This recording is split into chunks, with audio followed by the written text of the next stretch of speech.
Assalamu alaikum dear students. Welcome you Shakil English Hub. আমরা আজকে ন্যারেশনের একটি গুরুত্বপূর্ণ অংশ নিয়ে আলোচনা করব। ডাইরেক্ট থেকে ইনডাইরেক্ট স্পিচ রূপান্তর করার সময় টেন্স তথা ভার্বের যে পরিবর্তন, আমরা আজকে টেন্সের পরিবর্তন নিয়ে কথা বলবো। টেন্স পরিবর্তনের প্রথম নিয়মটি দেখি। ডাইরেক্ট স্পিচে যদি ভার্বের প্রেজেন্ট ফর্ম তথা ভার্ব 1 থাকে, আমরা ইনডাইরেক্টলি শুধু ভার্বের পাস্ট ফর্ম লিখব। উদাহরণের মাধ্যমে দেখি, he said I will have done it. I will have done it. তাহলে এই বাক্যে উইল হ্যাভ ডান হলো ভার্ব।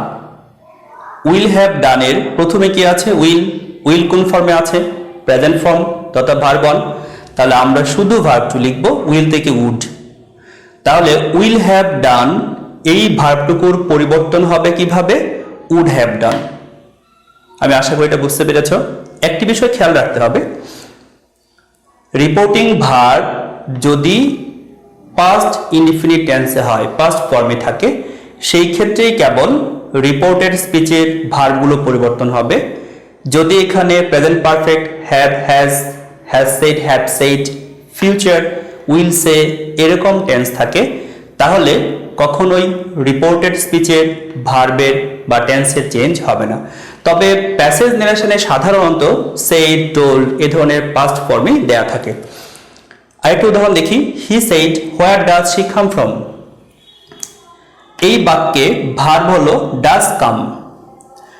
ডাজ কাম ভার্বের ডাজ হলো সাহায্যকারী ভার্ব, কাম হলো মেইন ভার্ব। প্রথমে কি আছে? ডাজ। কোন ফর্ম? Verb 1 present form. তাহলে আমরা কি লিখব? ভার্বের পাস্ট ফর্ম। এইটা কি লিখব? অবশ্যই মূল ভার্ব। ডাজ এবং কামের মধ্যে আমি কোনটাকে নিব? মূল ভার্বকে নিব। যেহেতু আমি এখানে কেবল একটি লিখতে পারবো ভার্বের পাস্ট ফর্ম, সাহায্যকারী ভার্ব আছে, মেইন ভার্ব আছে, আমাকে লিখতে হবে একটি। তাহলে আমি অবশ্যই এই ক্ষেত্রে মেইন ভার্বকে সিলেক্ট করব। তাহলে কাম থেকে শুধু কেম লিখেছি। দ্বিতীয় নিয়মে আসি, যদি ডাইরেক্ট স্পিচে ভার্ব 2 তথা পাস্ট ইনডিফিনিট টেন্সে থাকে বাক্যটি, ভার্বের পাস্ট ফর্ম থাকে, সেই ক্ষেত্রে ইনডাইরেক্ট স্পিচে আমরা সাহায্যকারী ভার্ব হ্যাড এরপর ভার্বের থার্ড ফর্মের মাধ্যমে চেঞ্জ করব। প্রথমে আমরা লিখব হেল্পিং ভার্ব হ্যাড, এরপর যে ভার্ব 2 আছে ওই ভার্বের ভার্ব 3 লিখব। She said I knew the old man. এই বাক্যে নিউ হলো ভার্ব 2। এই বাক্যে নিউ হলো ভার্ব 2। এখন এই ভার্বটিকে আমি যখন চেঞ্জ করব, আমার প্রথম কাজ হেল্পিং ভার্ব হ্যাড, আমি হ্যাড লিখেছি। তারপর হলো এই ভার্বের ভার্ব 3, নিউ এর ভার্ব 3 হলো নোন।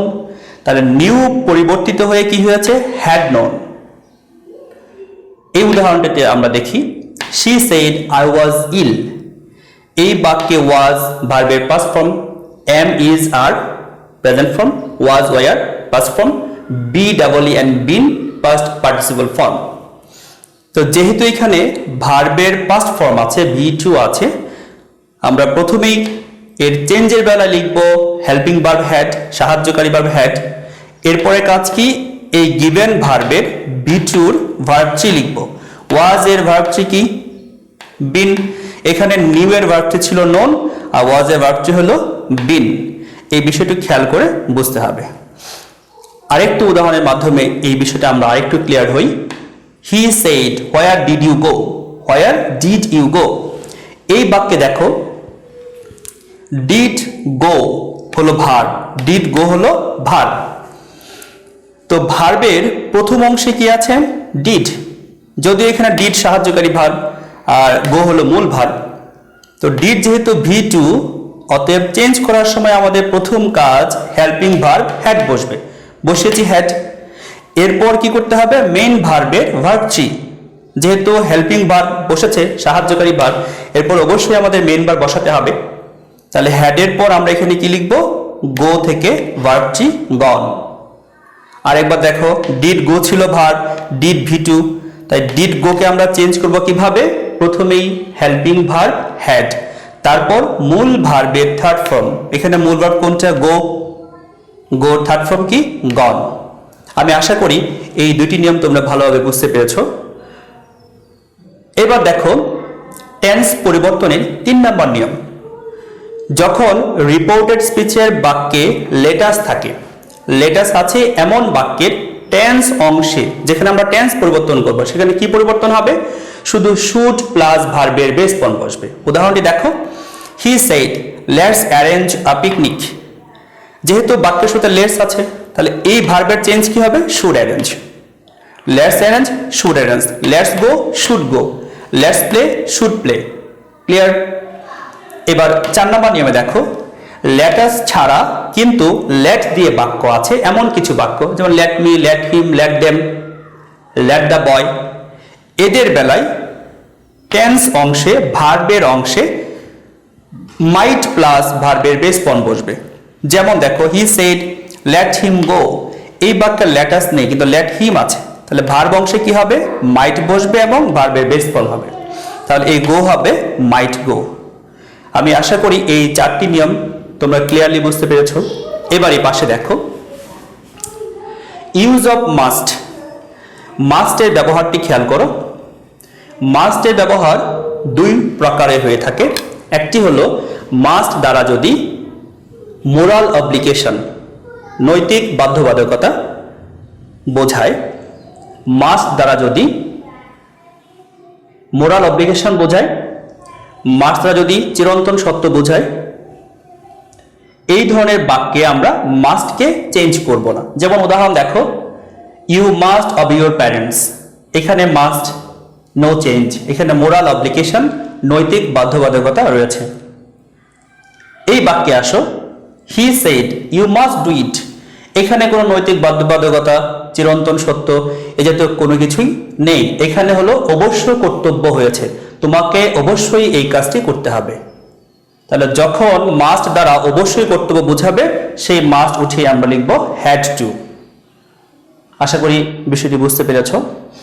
এবার 5 নম্বর নিয়ম, রিপোর্টেড স্পিচে একের অধিক পাস্ট ইনডিফিনিট টেন্স, একের অধিক পাস্ট ইনডিফিনিট টেন্স অর্থাৎ ভার্বের past form, past perfect tense, had plus verb 3, would, could, might, চিরন্তন সত্য বাক্য, অভ্যাসগত বর্তমান, প্রবাদ বাক্য, বৈজ্ঞানিক সত্য বাক্য থাকলে এদের বেলায় টেন্সের সাধারণত কোনো চেঞ্জ হবে না, আনচেঞ্জড থাকবে। একটি উদাহরণ দেখি, the old man said knowledge is power. The old man said knowledge is power, এই বাক্যে অ্যান্সার কি হবে? The old man said that knowledge is power, কোনো প্রকার চেঞ্জ হবে না। শেষ নিয়মটি একটি ইম্পর্টেন্ট নিয়ম। আমরা প্যাসেজ নারেশন করার সময় প্রায়ই শর্ট সেন্টেন্স পাবো। শর্ট সেন্টেন্স, একটি শব্দ দিয়ে সেন্টেন্স। এই শর্ট সেন্টেন্সের বেলায় শর্ট সেন্টেন্সের ঠিক আগের বাক্যে যে টেন্সের ফরমেশন, ভার্বের ফরমেশন থাকবে, আমরা হুবহু সেই ফরমেশনেই এই শর্ট সেন্টেন্সটিকে একটি পূর্ণাঙ্গ বাক্য কল্পনা করে পরে অ্যান্সার লিখব।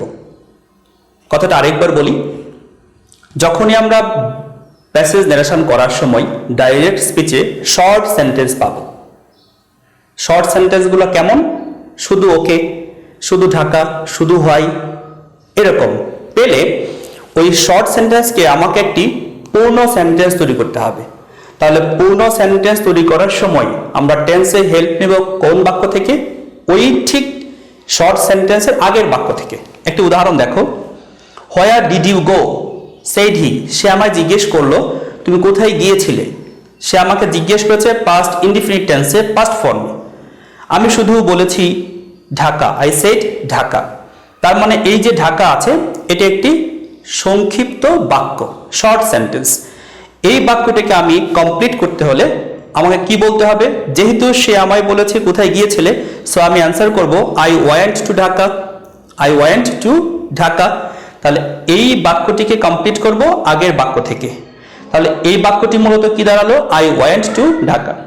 তো এখন যদি এই বাক্যটিকে চেঞ্জ করি, আই সেড দ্যাট, আই, এখানে ওয়েন্ট ছিল ভি2, তাহলে ওয়েন্ট থেকে হবে হ্যাড, ভি2 থেকে প্রথমেই হ্যাড, পরে ওয়েন্ট এর ভার্ব 3, গন টু ঢাকা। এরকম অসংখ্য শর্ট সেন্টেন্স আমরা পাবো। যেমন শুধু ওকে, তাহলে ইট ইজ ওকে, আমরা ইট ইজ ওকে ভেবে পরে বাক্যটিকে আমরা চেঞ্জ করব। যদি বাক্যগুলো এরকম হয়, how many tickets do you need, আমি বললাম 5 টিকিটস, আগের বাক্যে কি ছিল, how many tickets do you need, তাহলে 5 টিকিটস, এই বাক্যটির পূর্ণ বাক্য কি হবে, আই নিড 5 টিকিটস। তখন চেঞ্জ করার সময় আই নিড 5 টিকিটস এই বাক্যটিকে আমরা চেঞ্জ করব। এভাবে যেখানে শর্ট সেন্টেন্স থাকবে আমরা তার আগের বাক্যের টেন্সের সাথে মিলিয়ে পূর্ণ বাক্য মনে মনে কল্পনা করে তাকে চেঞ্জ করব। So dear student, I think you are very clear about the changing of tense in case of passage narration. টেন্সের যে নিয়মগুলো আমরা দেখেছি, আশা করি তোমাদের কাছে এটা খুবই ক্লিয়ার হবে। এখন মূল কথাটি হলো, প্যাসেজ ন্যারেশন ভালো করতে হলে আমি যে প্রি কন্ডিশনগুলো তোমাদেরকে এক এক করে দেখাচ্ছি, প্রথমে দেখিয়েছিলাম আমার ন্যারেশন লেকচারগুলোতে অতিরিক্ত অংশের পরিবর্তন, তারপর স্পিকার ও পার্সন স্পোকেন টু কিভাবে লিখতে হয়, এরপর রিপোর্টিং ভার্বের পরিবর্তন, তারপর কমা ইনভার্টেড কমার পরিবর্তন, তারপর পার্সন চেঞ্জ, আর এখন দেখালাম টেন্সের পরিবর্তন। আমাদের আর দু একটি পরিবর্তন আছে, কিছু শব্দের পরিবর্তন। আমরা নেক্সট লেকচারে সম্পর্কে আলোচনা করব। সবাই ভালো থেকো। আসসালামু আলাইকুম।